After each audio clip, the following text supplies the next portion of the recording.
Bom dia, hoje iremos gravar o nosso vídeo para a matéria de TAI com o tema Remoção de Nitrogênios. Componentes são Franciele Santos, Gabriel Almeida, Maria Eduarda Nunes, Maria Eduarda Costa e Maria Vitória Quevedo, da EMA 32. Os ciclos biogeoquímicos, eles estão sofrendo alteração devido às atividades humanas, como queima de combustível, agricultura, a produção de fertilizantes, entre outras ações. Então, esse desequilíbrio no ciclo do nitrogênio, ele pode resultar tanto no aumento da concentração do óxido nitroso, que é o N2O, como no aumento do gás de efeito estufa, também a acidificação dos solos, dos ambientes aquáticos, perda de nutrientes no solo, como o cálcio e o potássio, e também pode provocar mortandade em peixes e trazer prejuízos para a fauna e para a flora. Remoção biológica por nitrificação e desnitrificação. O processo convencional da remoção de nitrogênio utilizando micro-organismos é conhecido como nitrificação e desnitrificação. A nitrificação ocorre na presença de oxigênio e consiste na oxidação da amônia a nitrito e, posteriormente, nitrito a nitrato. Os micro-organismos nitrificantes começam a ser estudados em 1890. A desnitrificação é realizada em ambientes anaeróbicos, onde o nitrato é reduzido a nitrogênio gasoso. A nitrificação é catalisada pelas bactérias oxidadoras da amônia e pelas bactérias oxidadoras do nitrito. São micro-organismos, em sua maioria, quimiautotróficos. O grupo de micro-organismos mais conhecidos por ser responsáveis pela oxidação da amônia são os nitrosomonas. E da oxidação do nitrito são os nitrobacter.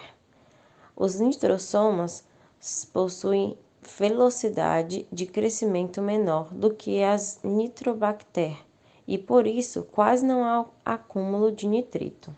A desnitrificação pode ser realizada por micro-organismos heterotróficos e autotróficos. A desnitrificação heterotrófica é a mais empregada, definida por utilizar matéria orgânica como fonte de carbono e de energia.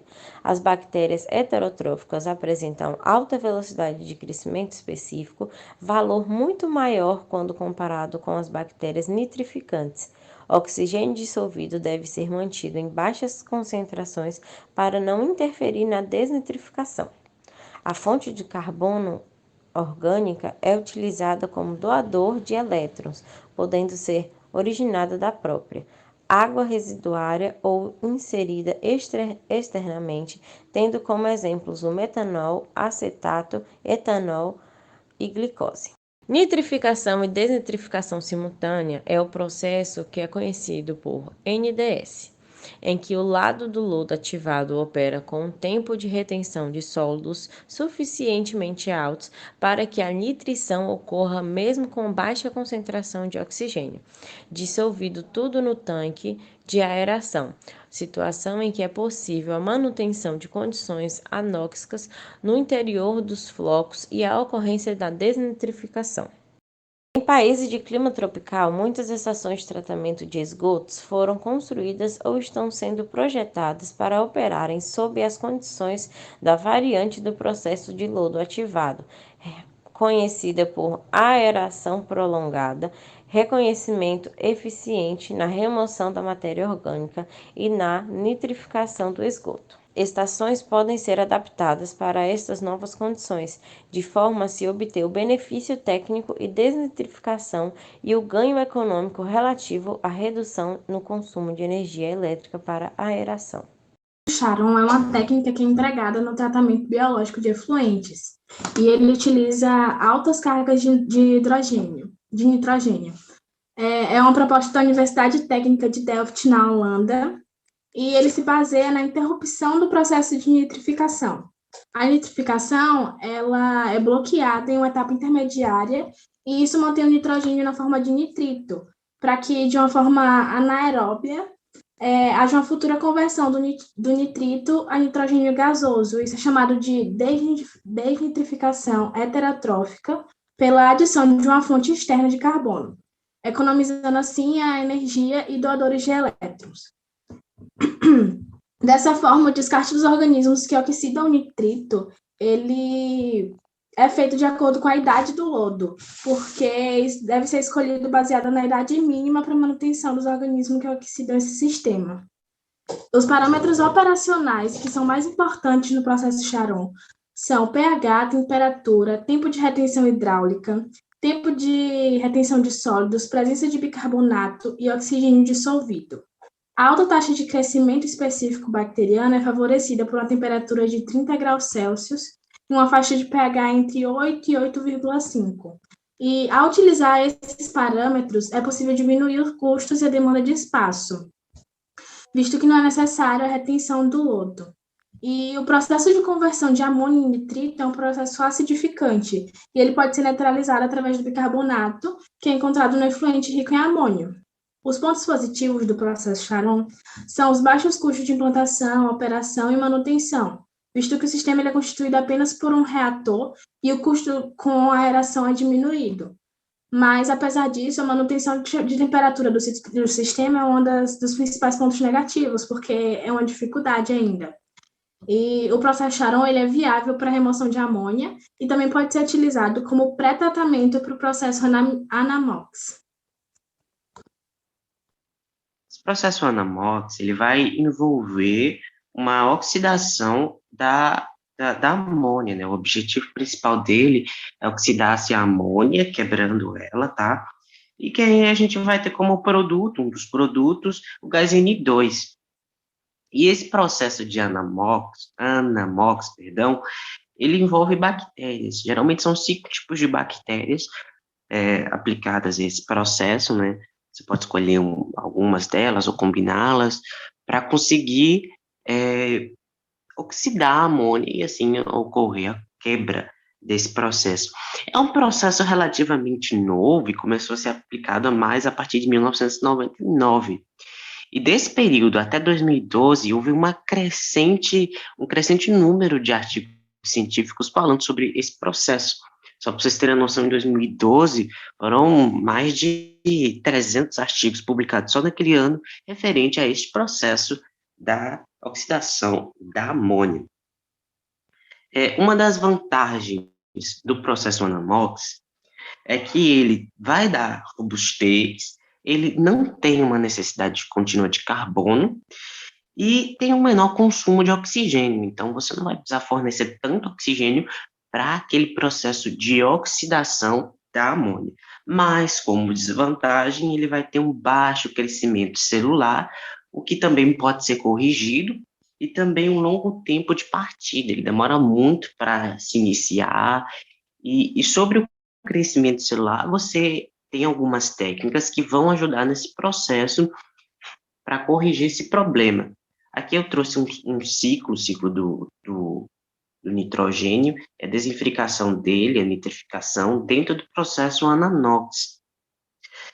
E, por fim, é um processo que está sendo utilizado, começou a ser mais utilizado hoje em dia, e até porque ele é mais barato, ele é mais viável de fazer. O sistema de Cannon, ele vai diferenciar dos outros processos de remoção de nitrogênio da forma convencional, né, apresentada, por causa da capacidade de receber elevadas cargas de nitrogênio e principalmente por não requerer matéria orgânica.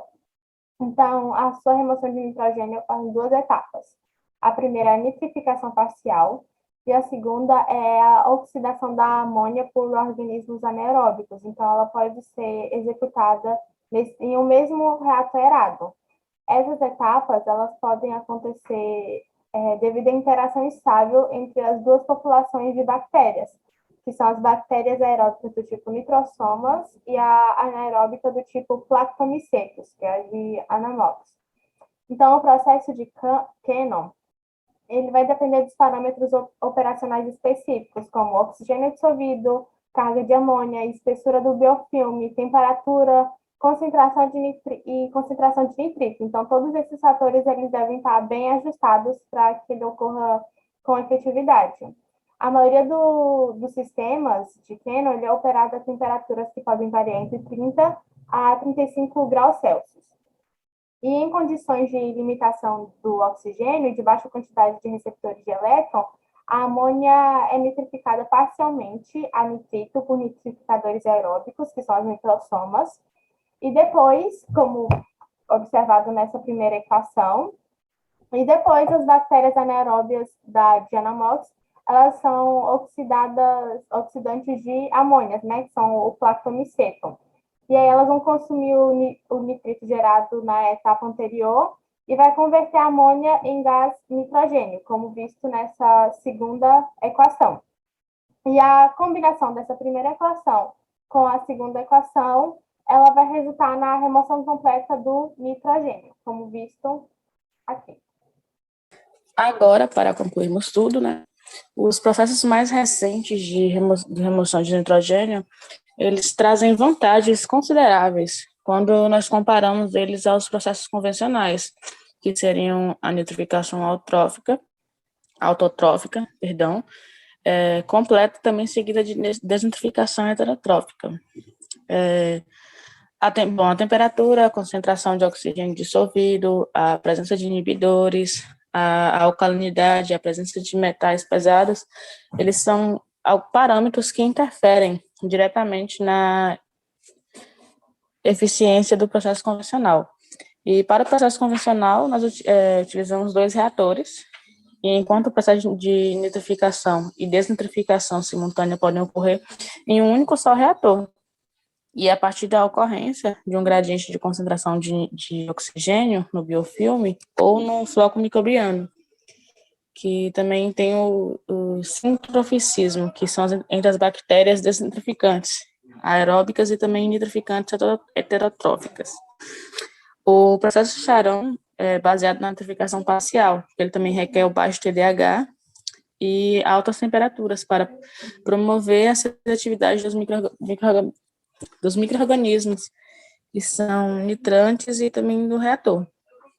A eficiência do sistema, ele depende muito do pH, da temperatura, da velocidade e também do crescimento bacteriano.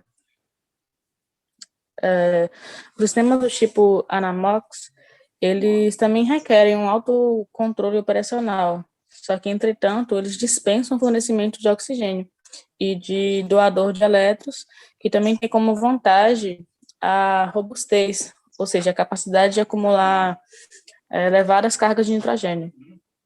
E são também os sistemas mais compactos e econômicos, porém eles demandam um alto tempo da partida, quando não possuem um inóculo específico.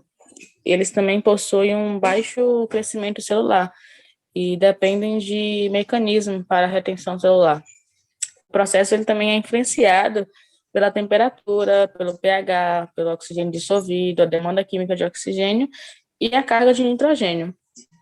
O processo Cannon, ele tem como premissa reduzir as dificuldades dos sistemas anteriores ao criar condições de microaeração no reator e também promover a interação entre as bactérias anaeróbicas e aeróbias, a partir do controle dos parâmetros do oxigênio dissolvido, que seria a carga de amônia, a espessura de biofilme, a temperatura e concentração de nitrato.